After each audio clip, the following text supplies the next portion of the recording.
Nossa. Gente, escuta essa, sério, ó. Gente, sério, pensa, o Eric primeiro, ó. O Eric tinha entrado com a camisa do avesso, aí ele falou assim, amor, eu tô com a camisa do avesso. É que é bem Aí, igualzinha, né? Uma vez. Dá pra usar, tipo, a semana aí inteira eu essa fui camiseta. arrumar o negócio, daí eu fui arrumar o negócio aqui, fui colocar ali, tava ajeitando aqui pra ele. De repente, tipo assim, eu entrei ao vivo, eu derrubei tudo, tipo, só aparecia minha cara ali na frente da câmera e celular no chão, tudo, e eu, meu Deus, que vergonha. Tipo, ai, Jesus. Mas ia ser engraçado, amor, se eu tivesse entrado com a camisa do avesso. Pois é. Fala, senhor Jéssica. Então, amor, começar. Tá. Bom? Então, beijo. Fui, antes que a bebê chore de novo. Paz, senhor, gente, tudo bem? Então, eu vou começar a Somos Lab. Se vocês não viram, não vai ficar gravado também no YouTube. Tá, gente? Hoje a gente vai falar sobre o Sermão do Monte. A gente já começou falando um pouco, né? Na live passada, mas agora a gente vai começar a ler o Sermão do Monte e ir falando do Sermão do Monte aos pouquinhos e lendo o Sermão do Monte e estudando ele, tá? Por que a gente vai ler o Sermão do Monte?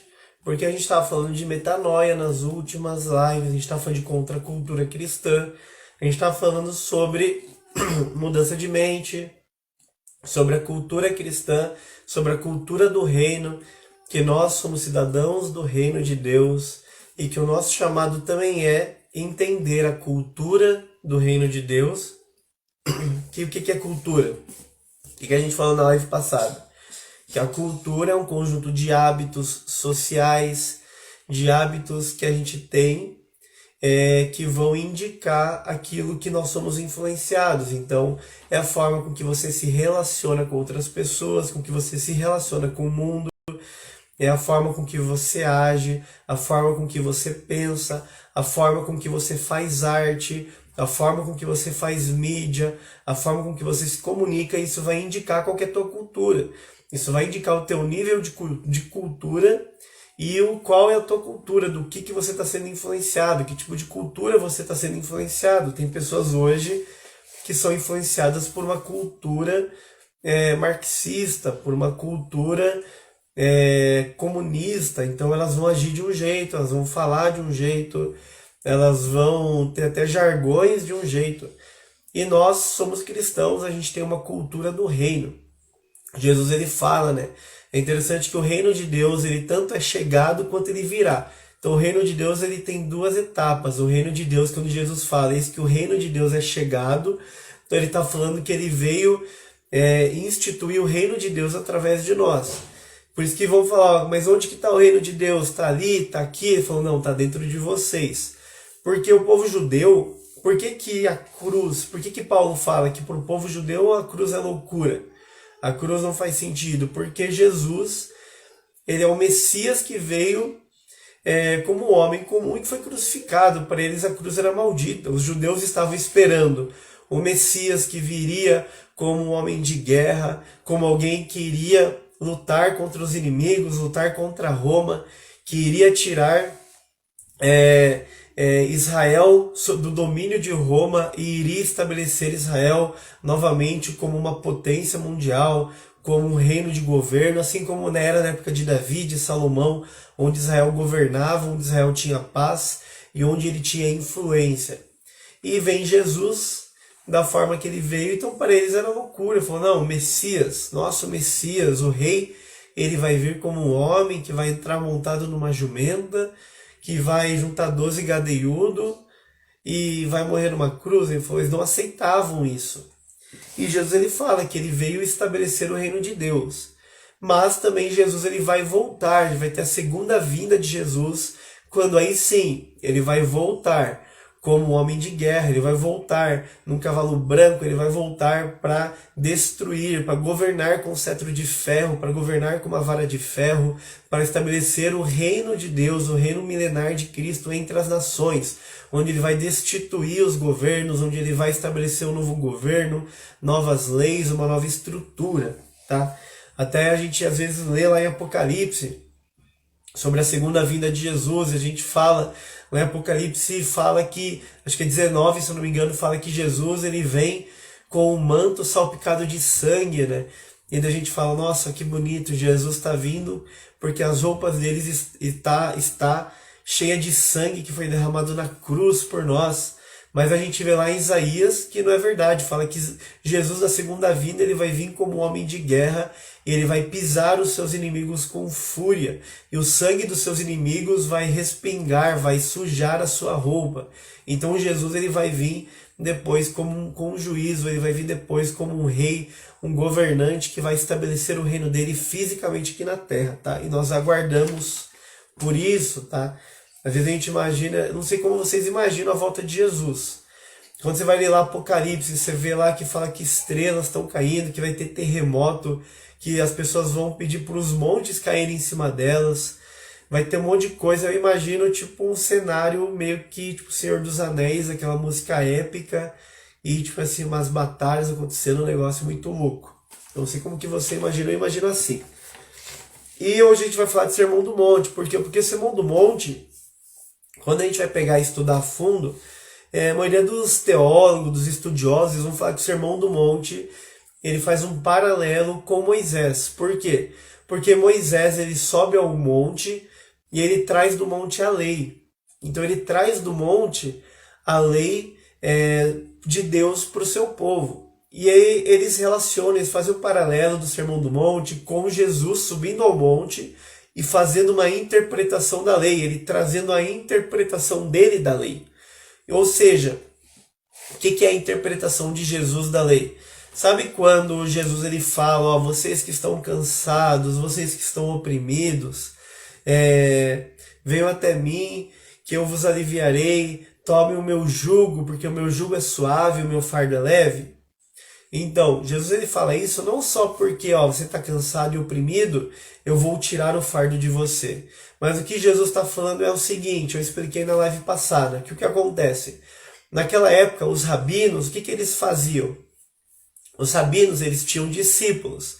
Então, todos os rabinos que tinham discípulos, eles tinham uma interpretação da lei. Então, o rabino ele era o estudioso da lei e ele interpretava a lei. Então, o rabino, naquela época, ele interpretava a lei de uma forma. Então, ele falava, o divórcio, o repúdio é dessa forma. Tal coisa é dessa forma, o dízimo, isso aqui é dessa forma. E os discípulos dele precisavam levar o jugo dele. O que é o jugo? O jugo é a interpretação da lei. O jugo é a forma com que o mestre interpretava a lei, os discípulos deviam obedecer. Então eles tinham que seguir naquele jugo. O jugo é aquele objeto que os lavradores usam nos animais para arar a terra, ou seja, que eles comandam os animais, os bois. Então os discípulos tinham que seguir o jugo do seu mestre. E o que acontece? Jesus ele vem, porque o que acontece? Quem que podia ser discípulo desses rabinos naquela época? Os discípulos daqueles rabinos podiam ser os jovens que, quando eles tinham a idade de 12 anos, eles foram até o templo, passaram por aquela prova onde eles tinham que saber a Torá de cor, eles tinham que recitar versículos de cor da Torá, eles tinham que explicar a Torá. Então eles passaram por isso, assim como Jesus passou. Você vê lá que Jesus ele vai até o templo, José e Maria até esquecem ele no templo, mas Jesus ele está lá ensinando até mesmo os rabinos, então eles ficam estupefatos. Ele passou por isso, depois eles passam por uma outra prova, para eles provarem que eles são dignos de seguirem seus mestres, estudarem a Torá, e depois futuramente se tornarem também mestres da lei, se tornarem fariseus, tá? Jesus ele passou por tudo isso e era um mestre da lei. Por isso que Jesus ele podia ensinar no templo. Por isso que fala, eu não falei ainda o versículo chave ainda, já falo. Vou falar já, para não ficar chato, tá, amor? Vou te falar.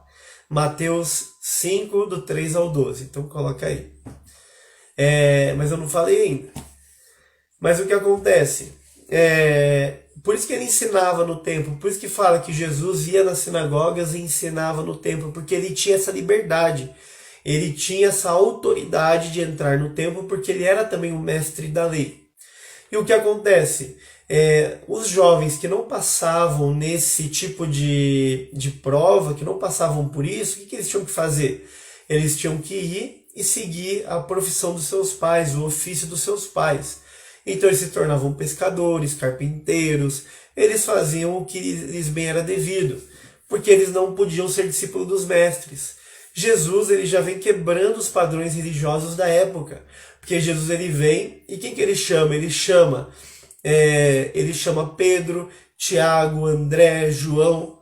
Ele chama os homens que tinham sido antes rejeitados, então ele vem quebrar um padrão religioso da época já. Então ele vem quebrar um padrão, ele já vem com uma contracultura, existia uma cultura religiosa, ele já vem quebrando essa cultura, falando para Pedro, ó, vem que vocês vão ser pescadores de homens. Ele chega para Mateus, o homem que escreveu esse livro, ele era um cobrador de impostos, um publicano, um homem rejeitado, um homem considerado um pecador, um ladrão. Ele chega e chama Mateus. Então Jesus ele vem quebrando esses protocolos e ele fala, ó, vocês que foram rejeitados, vocês que estão cansados, que estão oprimidos, por que ele fala, ó, tomem o meu jugo? Daí eu vou explicar agora, porque a gente vai ler Mateus 5, do 3 ao 12, e daí eu vou explicar por que ele fala para tomar o jugo dele, qual que é o motivo que ele fala disso. Tá? Vamos ler lá, Mateus do 5, do 3 ao 12.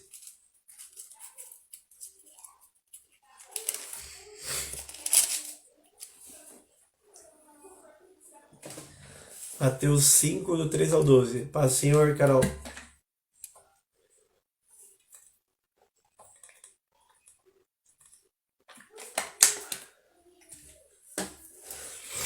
Ó, Mateus 5, do 3 ao 12 fala assim, ó. Perdão, gente. Abençoados são os que choram. Aqui abençoados, você pode ler, vai ter versões que vai estar felizes ou que vai estar bem-aventurados, tá? Mas, ó, abençoados, felizes são os pobres em espírito, porque deles é o reino do céu. Abençoados são os que choram, porque eles serão consolados. Abençoados são os mansos, porque eles herdarão a terra. Abençoados são os que têm fome e sede de justiça, porque eles serão saciados. Abençoados são os misericordiosos, porque eles obterão misericórdia. Abençoados são os puros de coração, porque eles verão a Deus. Abençoados são os pacificadores, porque eles serão chamados filhos de Deus. Abençoados são os perseguidos por causa da justiça, porque deles é o reino do céu. Abençoados sois vós, quando homens vos insultarem e vos perseguirem, e falsamente disserem toda espécie de mal contra vós por minha causa. Alegrai-vos e sejam imensamente felizes, porque grande é a vossa recompensa no céu, pois assim perseguiram aos profetas que foram antes de vós.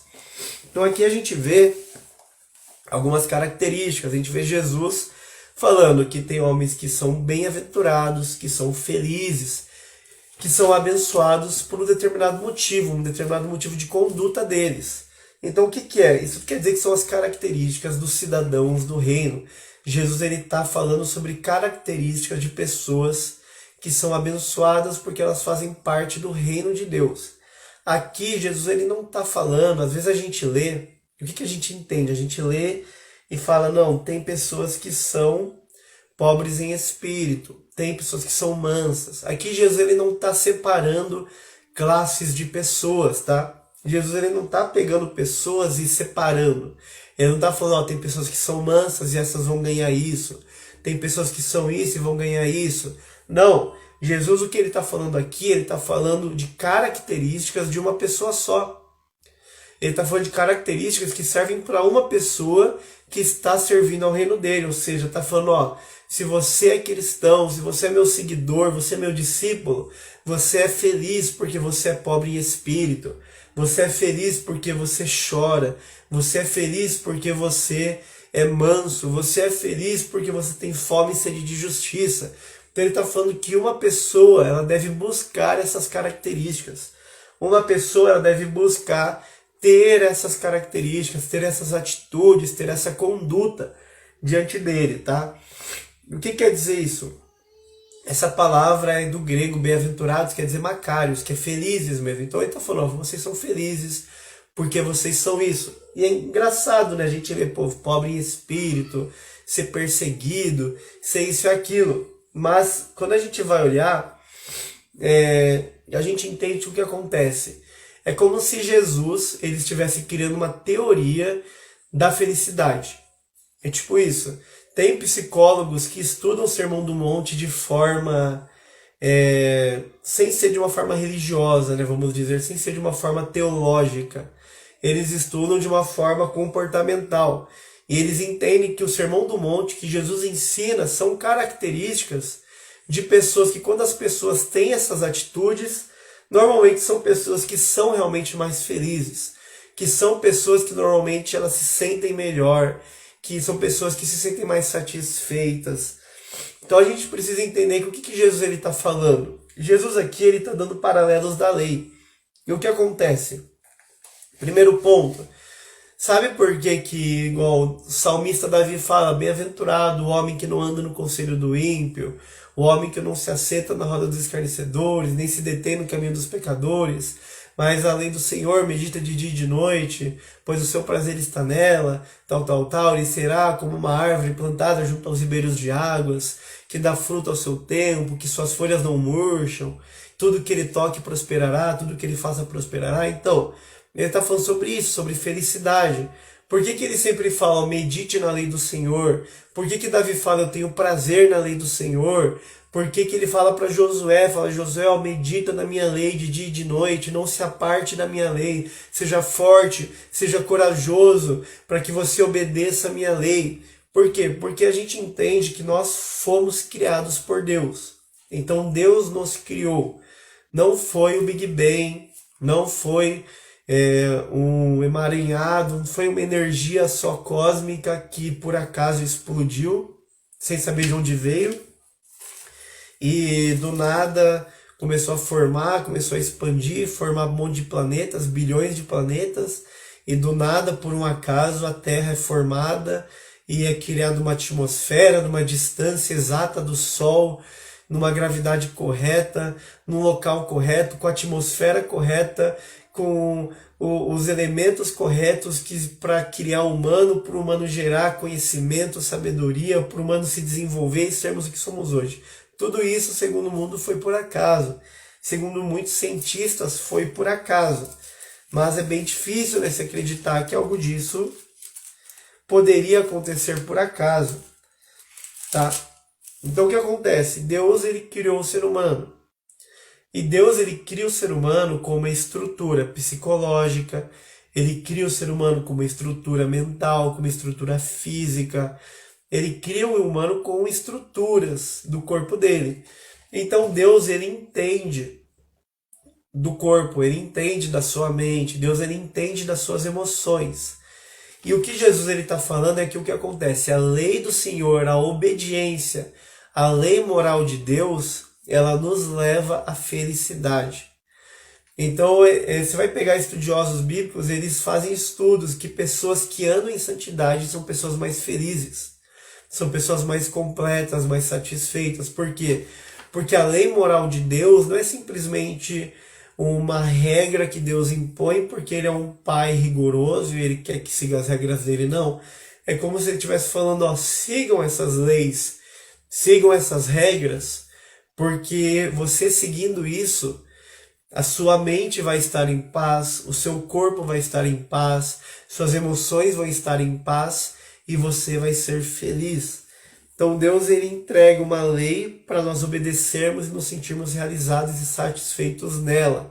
Não porque... Então a gente precisa muitas vezes parar de enxergar a lei de Deus como algo totalmente...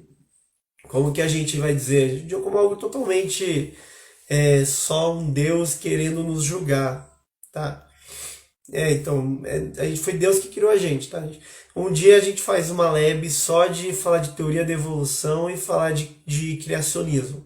A gente pode fazer só disso. A gente faz uma lab ali de 2 horas falando disso, trazendo estatística, trazendo coisa, trazendo um monte de coisa. A gente faz, eu faço junto com a Mari, tá? Dá pra gente pegar no meio. Eu vou fazer o seguinte, gente, só parando aqui. No meio do Sermão do Monte, eu vou parar. E se tiverem sugestão igual essa daí do criacionismo, evolucionismo, como vai ser bastante pregação do Sermão do Monte, vai ser bastante lab, eu vou parar algumas no meio Eu vou fazer 2 e vou parar e fazer um outro tema, só para não ficar muito cansativo e a gente poder trazer algo mais assim de curiosidade, o que vai ser edificante também. Mas vai ser legal, não é que não precisa, é porque eu gosto mesmo, porque é legal. Eu gosto desses assuntos, e às vezes você vai trabalhar um assunto igual o Sermão do Monte, às vezes fica pesado. Então a gente vem com a Mari, a gente traz uns outros assuntos, uns outros temas, intercalando também, tá? Mas é porque é legal e são temas que às vezes as pessoas acabam não acompanhando, não entendendo esses temas, e isso também gera confusão. As pessoas precisam entender. Tá? Então o que acontece? A lei de Deus, ela nos traz felicidade. É interessante, você vai pegar ali alguns estudiosos, teólogos antigos, eles vão falar que o Sermão do Monte ele é totalmente o contrário, não fiquei chateado. Ele é totalmente contrário ao que Paulo fala da graça. Ele está falando que é totalmente o contrário disso, entende? Porque Paulo fala de uma graça onde você é salvo não pelas suas obras. E eles vão pegar o Sermão do Monte e vão falar Jesus falando que abençoados são os pobres em espírito, mas que eles vão receber o reino dos céus. Eles estão, mas peraí, isso daí é meritocracia. Então, se eu for humilde em espírito, eu vou ganhar o reino dos céus. Então, eles falam, mas então é por obras que eu vou conquistar? Então, tem gente que às vezes vai olhar para isso e vai falar, não, mas então eu só vou conquistar se eu tiver as minhas obras, eu só vou conquistar se eu tiver isso. E não é isso. Lutero, ele combatia muito isso, porque o que ele fala? Ele fala que o Sermão do Monte, ele não está falando sobre justiça pelas suas obras. Ele não está falando que você é justificado pelas suas obras. Não está falando que você só vai ganhar o reino do céu se você for humilde em espírito. Mas é interessante que Jesus ele coloca um monte de coisa. Humilde em espírito, manso, isso e aquilo. E às vezes a pessoa olha e fala, meu Deus, mas é muito difícil ser tudo isso. É muito difícil você conseguir alcançar isso. E tem alguns que falam que justamente esse é o objetivo do Sermão do Monte. Que o Sermão do Monte, por que o Sermão do Monte vai falar depois? Vai falar, se alguém te dá um tapa, dá outra face. Se te pedir uma túnica, se pedir a tua capa, dá a tua túnica. Se pedirem para você caminhar uma milha, caminha outra. Daí você passa ali o Sermão do Monte e você fala, meu Deus, Jesus, mas eu não consigo fazer tudo isso. Você se vê no meio disso e você, mas eu não consigo fazer. Porque esse provavelmente era o objetivo de Jesus. Jesus, ele fala o Sermão do Monte não como algo que você vai olhar e vai falar, meu Deus, se eu não for isso, eu vou pro inferno. Não, mas ele está falando o quê? Justamente para você olhar para o Sermão do Monte e você pensar, meu Deus, sem a graça de Deus eu não consigo ser isso. Quando você olha para o Sermão do Monte, você consegue olhar para a lei e você fala, não, nem na lei, nem em Jesus, nem no Sermão do Monte eu consigo isso sem a graça dele. Então, ele traz novamente o sentido do que nós somos dependentes da graça de Deus. Nós não somos justificados pelas nossas obras, porque as nossas obras não são boas. Eu não consigo cumprir isso plenamente sem a presença de Jesus. Por isso que Jesus depois ele vai e fala, sem mim nada podeis fazer. Então a gente vai agora pegar e vamos indo por partes ali do Sermão do Monte. Aqui o primeiro que fala dos pobres em espírito, às vezes eu acho que é um versículo que muita gente confunde, ou que muita gente não lê direito, ou que já ouviu coisas erradas. Jesus ele fala, bem-aventurados os pobres em espírito, porque deles é o reino dos céus. Então o que ele está falando aqui? O que é uma pessoa pobre de espírito? Tinha homens antigamente que acreditavam que Jesus estava falando sobre pobreza física, sobre o homem ser pobre, que isso iria levar ele ao reino dos céus. Então homens se abdicaram de riqueza, se abdicaram de uma vida material para viver em monastérios, para viver isolados, buscando a Deus. Mas não é isso que Jesus está ensinando. Aqui o pobre de espírito, ele fala que o pobre é uma pessoa necessitada, é uma pessoa carente, é uma pessoa que necessita. Quando ele fala que é de espírito, ele está falando de uma condição espiritual. Então aqui Jesus ele está falando de uma condição espiritual que você reconhece. Então ele está falando, você é feliz quando você reconhece que você é pobre de espírito, quando você é uma pessoa necessitada espiritualmente. você é uma pessoa carente espiritual. E não no sentido de pecado, não no sentido, eu sou um pecador, Jesus, então eu sou pobre, não. Mas é quando você entende que você necessita de Jesus, quando você é necessitado de Deus, quando você é uma pessoa humilde diante de Deus e reconhece a grandeza dele, a soberania dele, o senhorio dele da sua vida, quando você reconhece a necessidade de ter intimidade com o Espírito Santo, quando você reconhece que você precisa de Deus para caminhar, quando você reconhece que você só consegue trabalhar o seu sustento por causa de Deus. Então ele está falando de pessoas que são humildes espiritualmente.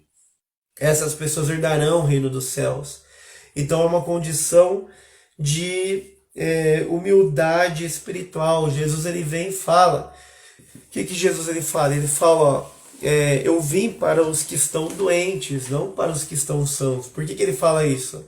Ele fala por causa dos fariseus, porque os fariseus eles estavam perdidos na sua justiça própria. Eles acreditavam que as obras deles iriam levar eles para o céu. As obras deles iriam agradar a Deus. Então eles se achavam melhores por causa da obra deles. Eles se achavam melhores por causa da justiça deles. Então Jesus ele fala, eu não vim para aqueles que acham que estão bem, para aqueles que olham e falam, não, eu sou o cara, eu sou isso e aquilo. Mas para aqueles que reconhecem que são dependentes, que são carentes, que precisam de Deus. A gente vê um paralelo lá em Apocalipse, quem quiser abrir comigo, lá em Apocalipse 3,14. Vamos ler lá o que Jesus fala.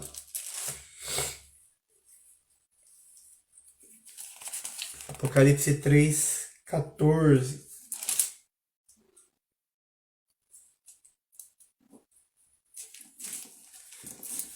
Olha o que fala aqui, ó. 3,14. É o anjo da igreja falando para Laodiceia. Jesus vem para João, para quem não está habituado, às vezes alguém é novo aí, está assistindo no YouTube depois. João está tendo uma visão onde Jesus está entregando 7 mensagens para 7 igrejas lá da região da Ásia Menor. E aqui no 14 a igreja da Laodiceia, tá? Aqui ele fala, o anjo da igreja dos Laodicenses escreve, estas coisas diz o Amém, a fiel e verdadeira testemunha, o princípio da criação de Deus. Eu conheço as tuas obras, que não és nem frio nem quente. Eu gostaria que fosses frio ou quente. Então, como tu és morno, e nem frio nem quente, vomitar-te-ei da minha boca. Porque tu dizes, eu sou rico e cheio de bens, não tenho necessidade de nada. E não sabes que és um desgraçado e miserável, e pobre, e cego e nu. Então aqui que Jesus está falando para a igreja. Aqui primeiro, eu gosto de pegar, a gente pega aqui, você sempre vê que eu vou fazendo parênteses, estou abrindo parênteses. Aqui, quando Jesus está falando que eles não são frio nem quente, é legal porque Jesus está falando para a igreja de Laodiceia. Para quem não sabe, a Laodiceia, ela ficava numa região onde ela tinha 2 cidades do lado. Tá? Então, Laodiceia era uma região onde ela tinha rios, regiões termais ao seu redor. Então, Laodiceia, historicamente, ela ficava numa região, era uma cidade que ficava entre uma cidade que ela tinha águas termais. Quem sabe o que são águas termais? São águas quentes, aquelas águas que ficam quente. Então ela ficava do lado de uma outra cidade onde a água já estava fria. Então o que acontece? Eles acreditavam antigamente que as águas termais, essas águas quentes, eram águas que traziam cura. Eram águas que as pessoas doentes iam, ficavam naquelas águas termais e eram curadas. E Laodiceia, ela está bem no meio do encontro do rio que vinha de uma cidade que era uma água fria com essas águas termais. Então a água se encontrava na região de Laodiceia. Então quando ela se encontrava em Laodiceia, ela não chegava nem quente e nem fria, ela chegava morna. E Jesus está comparando a condição dessa igreja com a condição dessa região térmica, porque ele está falando, ó Laodiceia, como vocês agem dessa forma, vocês não são humildes, como vocês não estão buscando a mim, ele está falando que vocês não conseguem nem ser quentes o bastante para trazer cura, nem ser quentes o bastante para aconchegar, para esquentar aquele que está necessitado, nem vocês são frios o bastante para trazer refrigério. Então vocês não trazem nem refrigério e vocês não trazem nem cura. Então vocês são mornos, vocês não servem para nada. Quem já bebeu água morna? Água morna é ruim, água morna ou a água tem que estar quente, aí você toma um chá, ou a água tem que estar fria. A água morna é péssimo de beber. Então ele fala, você tá morno, então eu vou te vomitar, porque você não tá servindo para nada. A água morna não serve para nada, gente. Só para dar banho e beber.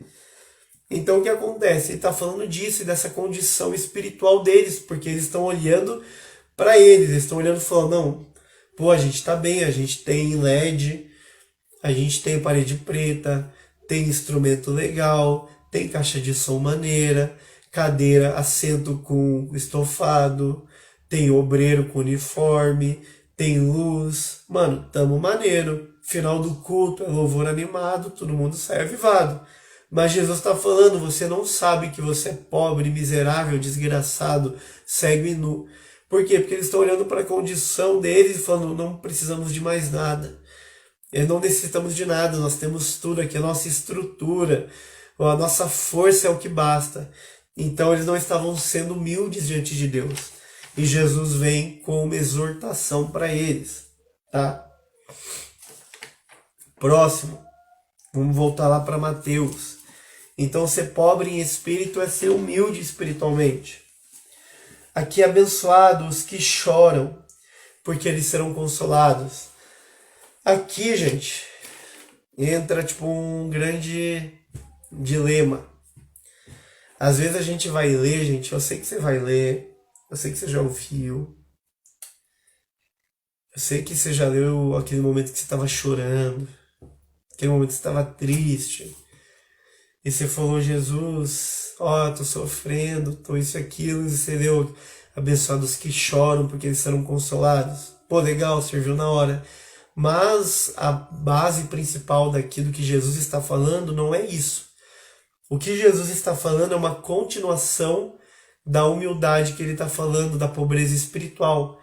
Então ele está falando que não só o reconhecimento da pobreza espiritual, mas você chorar pela condição espiritual vai fazer você ser consolado. Então ele fala que você não só reconhece, não, eu reconheço que eu preciso de Deus, mas você entra num ponto onde você chora por Deus e fala, Deus, eu choro, eu estou aflito porque eu necessito de Deus, eu necessito do Senhor, eu entendi que, eu não consigo fazer nada por mim, eu entendi que aí se você chega a chorar, é aquela pessoa que chora pelos necessitados, a pessoa que chora pelos perdidos, que olha uma pessoa indo para o inferno, uma pessoa se desviando e chora, e fala, Senhor, nós somos dependentes do Senhor, nós choramos.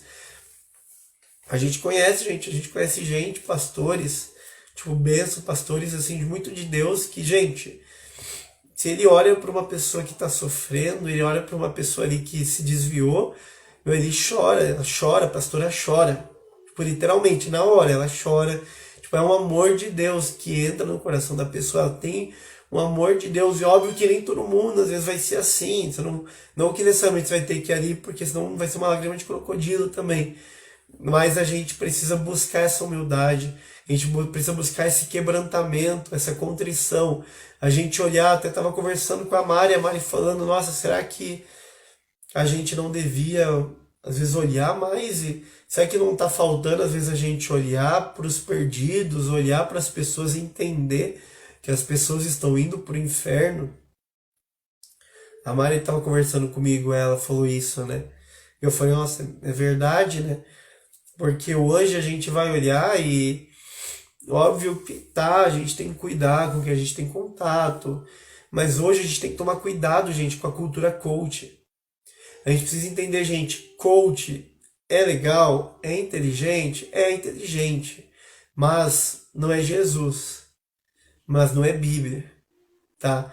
Porque você vai ver muito coach falando, ó, e óbvio que você tem que tomar cuidado, gente, com o que você tem contato, tá? A Bíblia fala também que os maus costumes, as más conversações corrompem os bons costumes. Então você não pode ser influenciado, você tem que tomar cuidado. Mas eles vão falar o que, ó? Ande somente com quem você vai agregar, alguém vai agregar algo a você. Ande somente com inteligentes. Ande somente com os bons. Não ande com quem é menor do que você. Não ande com quem é isso e aquilo. Entende? Por quê? Porque para eles você tem que andar normalmente com quem vai te agregar, você extrair algo da pessoa. E óbvio, nós temos que andar com pessoas que vão nos impulsionar para cima, pessoas que vão nos levar. Mas Jesus, ele também nos chamou para fazer discípulos. E quando você se compromete a fazer discípulos, você vai ter que pegar a pessoinha lá que não é nada. Você vai ter que pegar aquela pessoinha lá que é necessitada, que é pobre, que não vai ter nada para te oferecer, para você dar algo para ela. Porque esse é o princípio bíblico. Então a gente tem que tomar cuidado com isso, porque com essa cultura, porque Jesus é essa contracultura. A cultura de hoje fala, caminhe só com quem é bom, caminhe só com quem vai te oferecer, ande somente em lugares onde você vai estar bem. E Jesus não, Jesus ele fala, ó, procure pessoas também para você oferecer, sirva. Aquele que serve é o primeiro, entende? Exatamente, igual a Raquel falou, um dia nós fomos essas pessoas, um dia a gente tem o nosso pastor, que foi o primeiro pastor, ele era líder de célula ainda, o pastor Michael. O cara tem muito conhecimento, não só bíblico, mas de diversas áreas, muita autoridade, tipo assim, um homem muito de Deus. Tipo assim, ele não teria por que abraçar a gente na época que a gente se converteu. Mas ele pegou a gente e tomou nossa luta, ele pegou a gente, abraçou, falou, não, vamos caminhar, vamos pra frente. Orava, batalhava espiritualmente, ensinava. Muita coisa que a gente sabe hoje, a gente começou aprendendo com ele. A maior parte de coisas que a gente tem de princípio bíblico, de base bíblica, é com ele que a gente aprendeu. Então ele pegou, a gente era destruído, a gente estava desenganado, a gente não tinha o que fazer. A gente estava com o casamento destruído, a gente estava com o nosso físico, com o nosso emocional destruído, com a nossa família destruída, ataques espirituais, tipo assim, a gente não tinha nada para oferecer. A gente não tinha nada. Tipo, se fosse talvez uma pessoa com uma mentalidade dessa, que não fosse uma mentalidade do reino, fosse uma mentalidade coach, falando, para que eu vou andar com eles? Eles não vão me agregar em nada. Eu quero pessoas aqui comigo na minha célula que vão crescer, que vão... Mas ele acreditou. E Jesus, ele ensina a gente a acreditar muitas vezes em pessoas que o mundo olha e fala, não vai dar nada. Porque é o que Jesus fez com os apóstolos, com os discípulos. Amém? O próximo, ó. 5. Abençoados são os mansos, tá? Porque eles herdarão a terra, tá? Amém, Raquel? Obrigado. Eu creio. Então, manso, obviamente, quer dizer humilde, gentil, pessoa que tem autocontrole, que tem um espírito gentil, uma gentileza, tá? O Dr. Martin Lloyd Jones, um escritor, um teólogo famoso, ele fala assim, a mansidão é, em essência, a verdadeira visão que temos de nós mesmos, que se expressa na atitude e conduta com outras pessoas. Em suma, o que ele está falando? Ele está falando que nós somos mansos quando nós sabemos quem nós somos. Então, quando nós sabemos quem somos, isso se expressa na forma que nós nos relacionamos com outras pessoas. Então, a mansidão é uma atitude de alguém que sabe quem é em Deus. Então, a gente precisa buscar essa mansidão, essa identidade em Deus para sermos mansos. Jesus era manso, mas isso não impedia ele de expulsar os homens do templo com um azorrague, né? Que era um chicote trançado. Tá? Ser manso não quer dizer ser bobo, ou que não vão ter momentos onde você vai ser mais enérgico. Isso não quer dizer isso, não quer dizer que você vai ser sempre zen.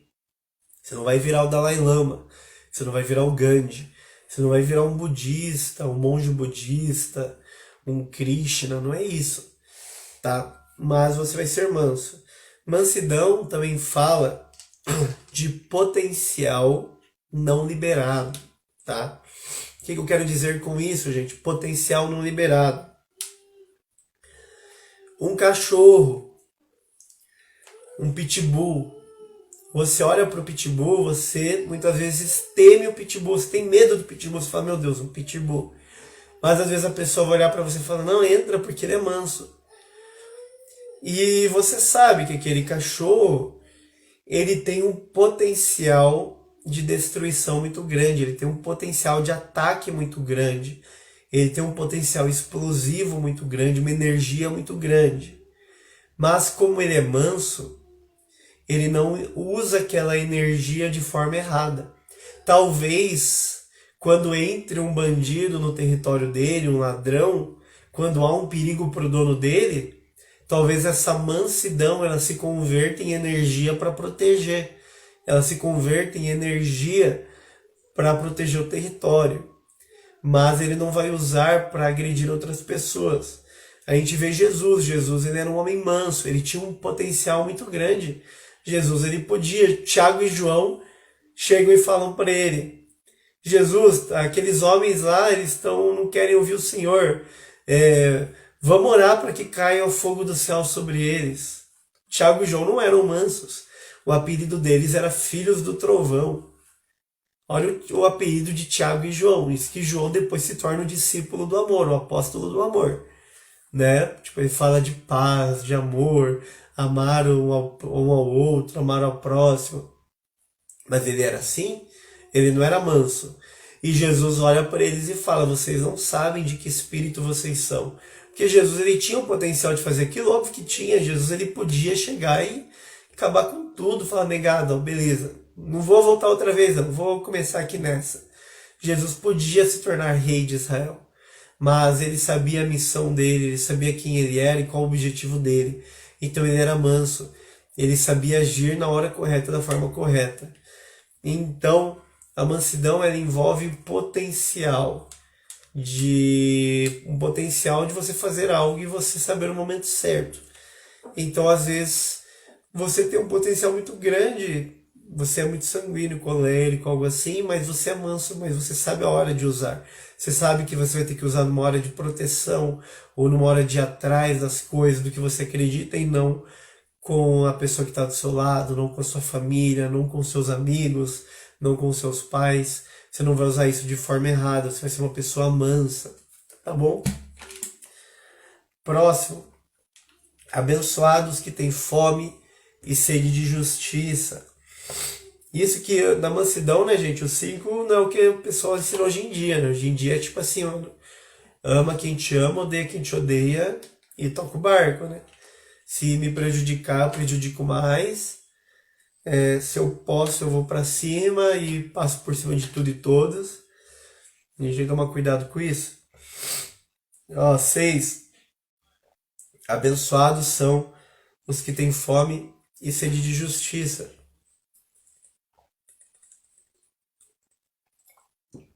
Aqui, fome e sede de justiça é tanto justiça social quanto justiça do reino. O que Jesus fala? Jesus ele fala: buscai primeiro o reino dos céus e a minha justiça, e as demais coisas vos serão acrescentadas. Muitas vezes a justiça de Jesus, na verdade, é você obedecer os mandamentos dele. Tá? Não necessariamente é justiça própria ou justiça de ajudar o injustiçado.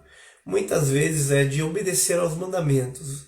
Quando você obedece aos mandamentos, você é justo. Você está praticando a justiça de Deus. Tá? Então aqueles que têm fome e sede de obedecer a Deus, de serem pessoas justas, de serem pessoas retas. E, obviamente, também falando de justiça social, você que olha para a pessoa necessitada, que até o que ele complementa falando depois, no próximo, que abençoados são os misericordiosos, que é o quê? Você olha para a pessoa e você sente compaixão da situação dela. É uma pessoa que está sendo injustiçada, seja financeiramente, em alguma área, e você pratica justiça na vida dessa pessoa, você é misericordioso. Misericórdia ela tem a raiz da palavra dela, né? Que é miséria, né? Que é a miséria, e corde, que é coração. Então a miséria do coração, você sente a miséria do coração daquela pessoa e sente compaixão dela. E até você precisa ser alguém misericordioso para você poder curar as pessoas. Você vê que Jesus ele não curava só porque ele tinha unção de cura. Jesus ele curava porque ele tinha compaixão das pessoas, ele era misericordioso. Muitas passagens, a maioria das passagens você vai ler Jesus, ele passando pelas pessoas, alguém chama ele ou ele olha para a pessoa e fala que Jesus sentindo compaixão daquela pessoa. Então fala que Jesus toda hora ele olha, sente compaixão e chama a pessoa e cura. Então a cura ela está muito relacionada à forma com que você olha para as pessoas. Então ele sentia compaixão e curava as pessoas. Então você vai ver pessoas que têm uma unção de cura são pessoas que normalmente não aceitam. Tem alguém com dor, tem alguém doente, você olha e fala, nossa, mano, não tá certo isso. Essa pessoa precisa ser justiça, precisa ser feito justiça na vida dessa pessoa, alguém tem que tirar essa dor. A pessoa vai e ora e ela é curada, por quê? Porque a pessoa tem compaixão, a pessoa é misericordiosa. Tá? Aqui, abençoados são os puros de coração ou limpos de coração, tá? Aqui ele fala, né, puros de coração, a gente já entende justamente do coração, sentimentos, emoções, pensamentos, a gente entender de que Jesus está falando daqueles que buscam limpar o seu coração de toda maldade, de toda perversidade, de toda lascívia, de toda impureza. São aqueles que buscam a Deus porque querem ter um coração limpo, porque querem ter um coração bom, um coração amoroso, tá? Por isso que Davi, depois de ter pecado, depois de ser descoberto, ele fala, né? Fala, cria em mim, Senhor, um coração puro. Por que ele fala cria em mim? Ele fala, porque não existe. Ele fala, Senhor, eu não tenho um coração puro, então cria em mim, gera em mim, faz em mim um novo coração, um coração puro, renova em mim um espírito inabalável. Davi ele pede isso no Salmo, Davi ele pede isso para Deus. Então Deus ele fala que essa tem que ser a nossa oração. Jesus ele fala isso, Senhor, cria em mim um coração puro, cria em mim esse coração limpo, esse coração que busca ao Senhor, esse coração que não tem maldade, que não tem um olhar maldoso, uma mente maldosa, que minhas emoções são limpas. Isso, gente, envolve muita coisa, não só sexual, tá? Não só coisa erotizada, tipo um olhar malicioso, sensualmente, sexualmente, um coração, mas isso envolve, gente, maldades do coração. Isso envolve um olhar invejoso, um olhar de ciúmes, pensamentos de ciúmes, de inveja. Isso envolve até mesmo pessoas que se aproximam de você e você é uma pessoa muito desconfiada, uma pessoa que não consegue confiar nas pessoas. Isso é um coração impuro. Você não tem um coração puro. Você é muito desconfiado das pessoas, acha que as pessoas querem te prejudicar. Então a gente tem que buscar um coração puro. Isso que ele está falando. Aqui, ó. 9. Abençoados são os pacificadores. As pessoas que buscam a paz, que buscam a reconciliação.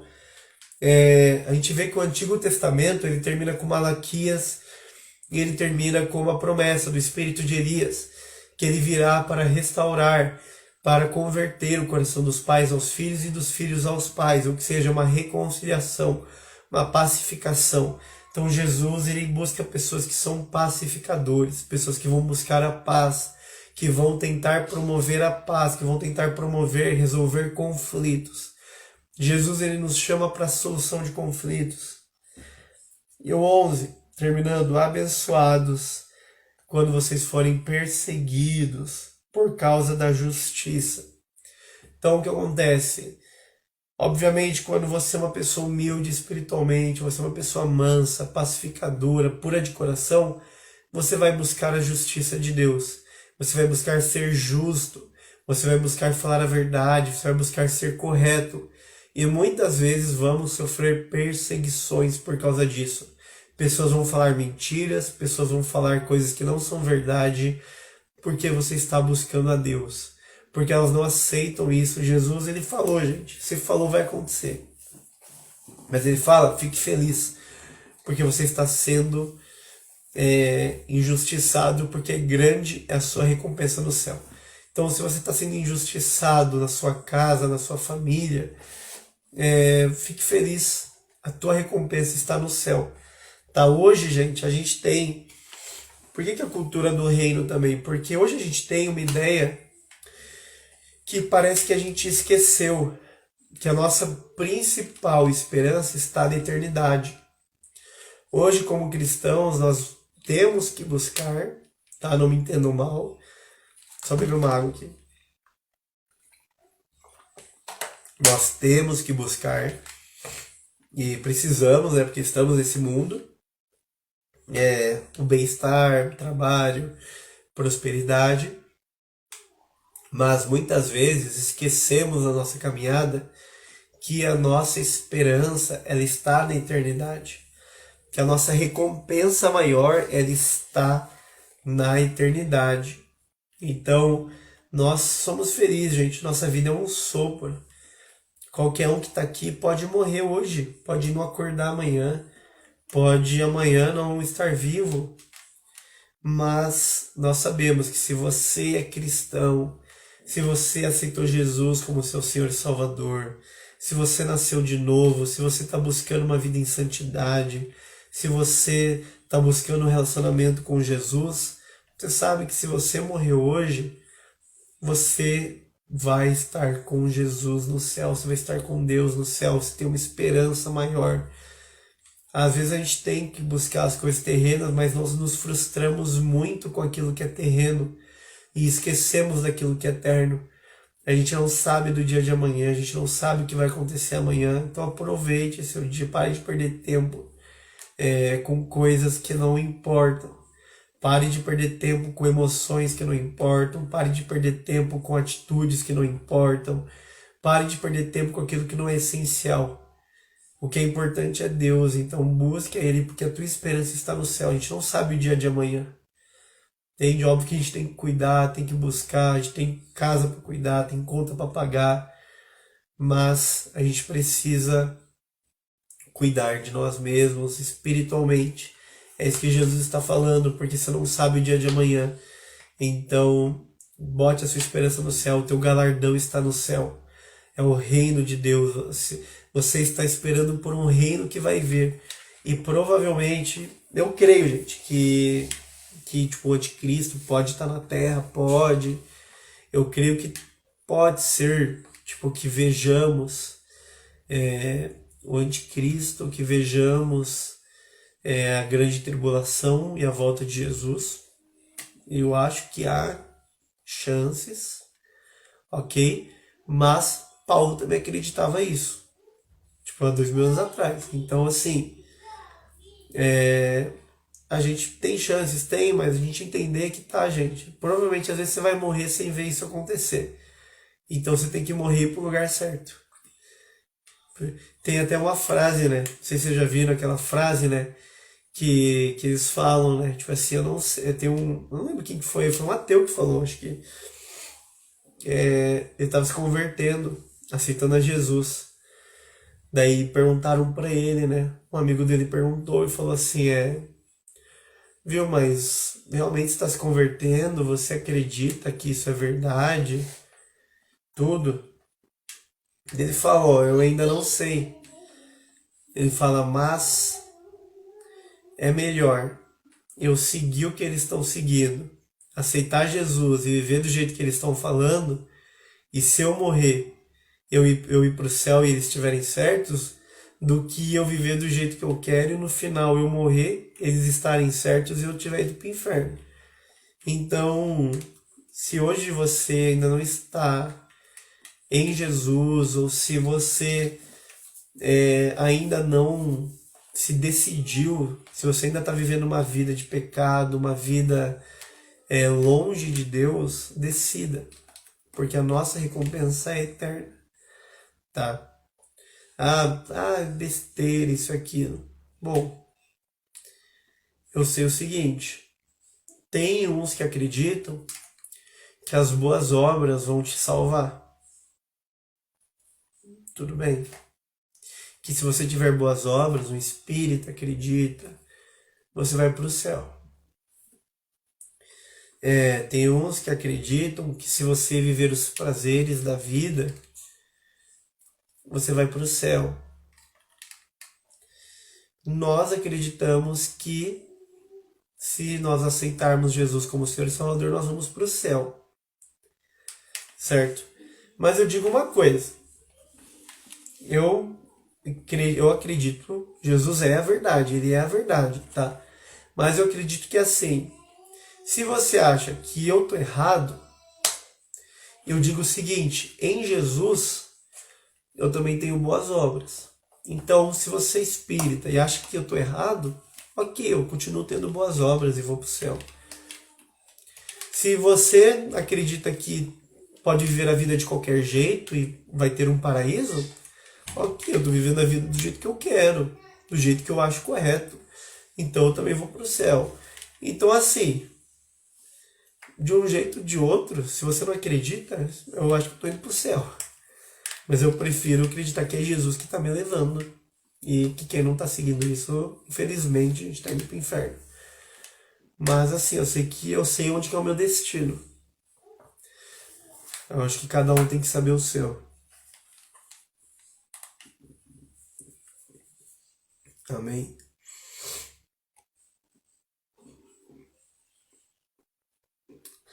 Né, gente, a gente vai fazer uma imersão, gente, de... seus feriados. Gente, eu vou fazer uma imersão depois de escatologia, tá? Daí a gente vai falar de tribulação, de novo, tudo. Eu falei, eu sou... Não, sou meio que pós-tribulacionista, tá? Eu não acredito...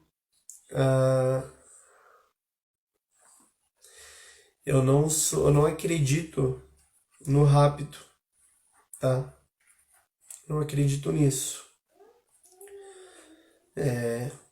Eu acredito que nós seremos arrebatados na última trombeta, depois dos 6 selos serem abertos e das 7 trombetas tocarem, que é o que a Bíblia fala bem claramente. E virão depois ainda 7 taças enquanto nós estivermos no céu com Jesus. Mas independente ou não, o nosso tribunal ele será somente um tribunal para os cristãos não vai ser um tribunal de julgamento, vai ser um tribunal de recompensa, onde você vai receber a sua recompensa, tá? Só dar tipo um pitaco. O que vai acontecer, gente? Tá, gente? O que eu acredito em 2 minutos. Gente, o mundo tá uma bagunça já. A gente falando de nova ordem mundial, isso e aquilo, ok, anticristo vai estabelecer um pacto com Israel, um pacto de 7 anos com a tribo dos filhos de Arão, onde eles vão reconstruir o templo. Gente, entrou um acordo de 7 anos, onde vão reconstruir o templo. Entenda que o anticristo está iniciando os períodos de 7 anos. Final dos 3 anos e meio vão ser 3 anos e meio de paz. No meio dos 3 anos e meio vai parar a adoração, ele vai entrar lá no templo, vai profanar o templo, vai falar que ele é Deus, que ele é o Cristo, e vai começar a perseguição, vai começar a grande tribulação, abertura dos selos, terremotos, asteroides caindo, céu se enrolando, estrelas, um abalo cósmico, ok? Início das trombetas, vão ser todas as trombetas. Na 7ª trombeta, nós seremos arrebatados. Os mortos em Cristo ressuscitarão e nós seremos arrebatados, aqueles que estão vivos, junto com Ele, e teremos nossos corpos transformados num piscar de olhos. Quando fala num piscar de olhos, não é o rapto, é a glorificação, não é o arrebatamento. O arrebatamento é visível. Os anjos vão sobre a terra e vão levar as pessoas. São os anjos que vão arrebatar as pessoas, tá? Daí nós vamos passar por um tribunal, que é o tribunal de Cristo, tá? Onde nós seremos recompensados pelas nossas obras. A terra vai ainda passar pelas 7 taças da ira de Deus, onde vai estar somente os ímpios. Nem todos vão morrer nesse período. Depois a Nova Jerusalém vai descer. Jesus vai restabelecer e governar a terra. Ou seja, vão ter pessoas vivas que ainda vão poder aceitar Cristo no milênio. Jesus vai restaurar a terra, vai trazer restauração para no final do milênio Deus descer, julgar os povos no seu trono branco, julgar todos os ímpios, todos serão ressuscitados, o diabo vai ser lançado no lago de enxofre e daí vai a gente ter nossa eternidade com Deus aqui na Terra. Tá bom?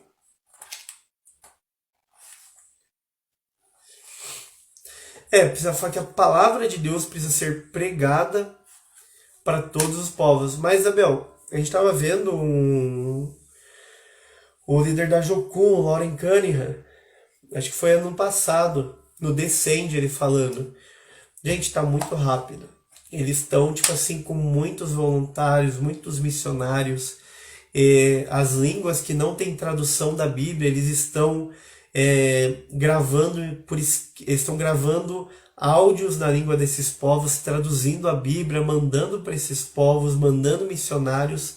Gente, do jeito que está hoje, não demora para alcançar todos os povos e nações. Tá?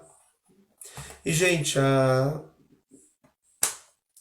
tempo da tribulação, gente, vai ser o tempo de maior avivamento da igreja. Entende? Vai ser o tempo de maior avivamento da igreja. Então, tipo assim, não vai ser ruim para aqui, vai ser um tempo bom. Se hoje é bom você ir para a igreja e sentir o Espírito Santo, imagine na época da tribulação, onde a igreja vai estar guardada e onde vai ter o maior derramar do Espírito Santo de todos os tempos. Tipo assim, mais do que na Rua Azusa, mais do que isso. Entende? Então, vai ser bênção, tá? E pode ser que a gente veja isso. As coisas estão caminhando, né? O palco está se formando. Bem, mas eu não vou falar disso hoje. Se quiser, a gente dá pra falar, tipo, gente, um ano inteiro, só pra falar de escatologia. Só pra falar disso. Tem um livro, eu vou pegar depois os estudos, se chama Sinai ao Sião. E ele compara, né, a saída do Monte Sinai, do povo do Egito até o Monte Sinai, com a saída, porque Jesus, gente, ele vai descer lá no Egito e vai caminhar até Sião. Então, mas, bom, tem que deixar por curiosidade. Amém, gente? Mas essa foi a Leb de hoje. Rubens. Fala que o senhor nem fala do Rubens, senão vou ficar doido. A Mari tá na sala lá, gente. Só se ela quiser vir aí dar oi. Ou eu vou chamar ela. Quer ver? Peraí, como que eu chamo ela? Não sei.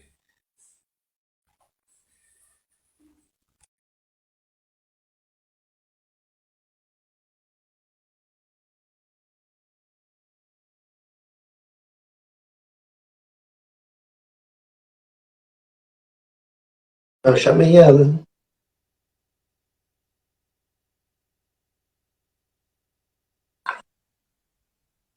Aí você espera só uma hora, que acho que ela foi ajeitar o cabelo dela.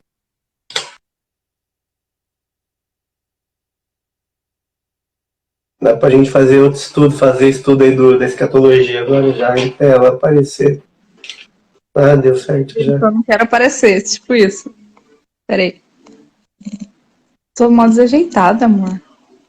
Deixa eu achar um filtro aqui. Eu acho que não, né? Nossa, eu tô. A bebê já derramou água aqui, já aconteceu de tudo. E ela tá rindo aqui na minha cara ainda. A gente tá vendo só sua testa. Peraí. Tá mais cult. Hã? Eu falei que a gente tava vendo só sua testa. Agora deu pra ver. Então, é que a bebê tava aqui fazendo bagunça. Ó, gente, como eu tava fazendo anotaçãozinha, olha que legal. Já viu? Aí, ó. Você não dizer que... Bonito. Viu? A Isabel falou que eu tô combinando, acho que é por causa da sua poltrona e da sua garrafa. E da a camisa rosa, né? Pior que ele entrou, gente, com a camisa do avesso, vocês acreditam? Que ele entrou com a camisa do avesso, né? Entrei. Tava entrando com a camisa do avesso. Foi Pois legal, é. o estudo de hoje eu achei bem produtivo. Eu perdi uma parte só ali, mas eu achei que foi bem interessante, assim, né? Você falou de umas coisas bem pontuais. Que é meio que um estilo de vida, né? Eu até anotei aqui. É que é tipo uma cultura, né? Isso, Um estilo de vida, né? estilo de vida, Lifestyle. uma cultura. Deixa eu ver o que vocês estão falando aqui. Pra ficar mais. Pra lifestyle, pra ficar mais cult. Eu coloquei pra ficar mais cult. É mais a atenção da juventude, né? Exatamente. Tá na moda, né, hoje. Você vê a Ellen, né? É. Mas enfim, mas eu achei bem E você, interessante.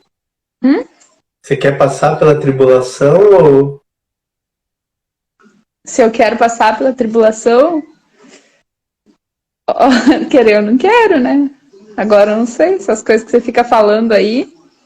Mas, de qualquer forma, assim, eu fico pensando, né, de que, né, de qualquer forma, né, o que a gente sabe, né, o que Paulo deixou realmente é que o morrer para Cristo é lucro, né? Então, enfim, igual assim, isso se a gente pensar em avivamento, tudo mais, eu não sei, quando eu penso nessas coisas, né, e como você comenta de que realmente, vamos supor assim, que vai ser o maior avivamento, né, na Terra, então eu penso em relação a isso, entende? De que imagina como que não vai ser a presença de Deus, né, o operar de Deus, que é o que eu gosto. Então eu foco no que é bom, entendeu? Eu não vou focar na tribulação, né? É importante que vai estar todo mundo sendo batizado no Espírito Santo. Então, aí eu não tenho, aí eu fico meio que pensando nisso, não sei se é estranho, mas eu fico um pouco animada, entende, daí com o assunto, porque eu fico pensando, nossa, que Mas sabe legal. o que é? Que o povo Porque não entende é que... que daí, tipo, Mas quem falou que o arrebatamento vai ser surpresa, Jéssica?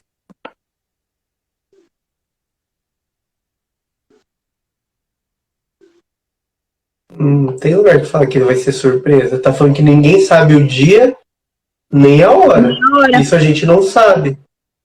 Mas a gente tem sinais que podem mostrar que ele tá chegando, entende? Mas enfim, não sei se é estranho, mas eu fico animada, entendeu? Assim, tipo, eu não sei, às vezes eu fico meio que esperando, entende? Assim, porque eu fico pensando nisso, entende? Eu fico imaginando, pensa. Mas enfim, eu fico imaginando essas coisas, eu fico pensando, nossa, né?